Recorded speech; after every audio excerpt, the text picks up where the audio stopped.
The Factories Act 1948, Act No. 63 of 1948, Chapter 7, Employment of Young Persons, 67, Prohibition of Employment of Young Children. No child who has not completed his 14th year shall be required or allowed to work in any factory. 68. Non-adult workers to carry tokens. A child who has completed his 14th year or an adolescent shall not be required or allowed to work in any factory unless a certificate of fitness granted with reference to him under Section 69 is in the custody of the manager of the factory, and b. such child or adolescent carries while he is at work a token giving a reference to such certificate. 69. Certificates of fitness. 1. A certifying surgeon shall, on the application of any young person or his parent or guardian accompanied by a document signed by the manager of a factory that such person will be employed therein if certified to be fit for work in a factory, or on the application of the manager of the factory in which any young person wishes to work, examine such person and ascertain his fitness for work in a factory. 2. The certifying surgeon, after examination, may grant to such young person, in the prescribed form, or may renew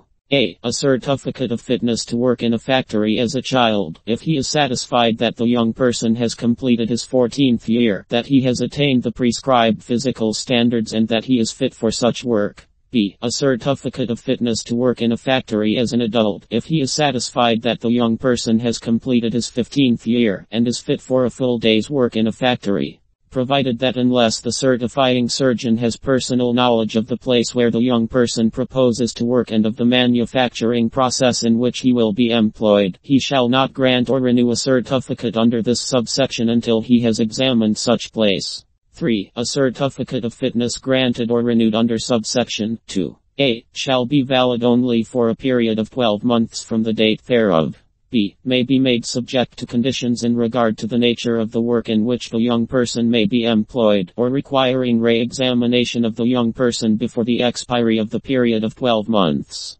4. A certifying surgeon shall revoke any certificate granted or renewed under subsection 2, if in his opinion the holder of it is no longer fit to work in the capacity stated therein in a factory. 5. Where a certifying surgeon refuses to grant or renew a certificate or a certificate of the kind requested or revokes a certificate, he shall, if so requested by any person who could have applied for the certificate or the renewal thereof, state his reasons in writing for so doing. 6. Where a certificate under this section with reference to any young person is granted or renewed subject to such conditions as are referred to in Clause B of subsection 3, the young person shall not be required or allowed to work in any factory except in accordance with those conditions. 7. Any fee payable for a certificate under this section shall be paid by the occupier and shall not be recoverable from the young person, his parents or guardian. 70. Effect of certificate of fitness granted to adolescent. 1. An adolescent who has been granted a certificate of fitness to work in a factory as an adult under Clause B of subsection 2 of Section 69, and who while at work in a factory carries a token giving reference to the certificate, shall be deemed to be an adult for all the purposes of Chapter 6 and 8. 1a. No female adolescent or a male adolescent who has not attained the age of 17 years but who has been granted a certificate of fitness to work in a factory as an adult, shall be required or allowed to work in any factory except between 6 a.m. and 7 p.m. Provided that the state government may, by notification in the official gazelle, in respect of any factory or group or class or description of factories, vary the limits laid down in this subsection so, however, that no such section shall authorize the employment of any female adolescent between 10 p.m. and 5 a.m. Grant exemption from the provisions of this subsection in case of serious emergency where national interest is involved. 2. An adolescent who has not been granted a certificate of fitness to work in a factory as an adult under the aforesaid Clause B, shall, notwithstanding his age, be deemed to be a child for all the purposes of this Act.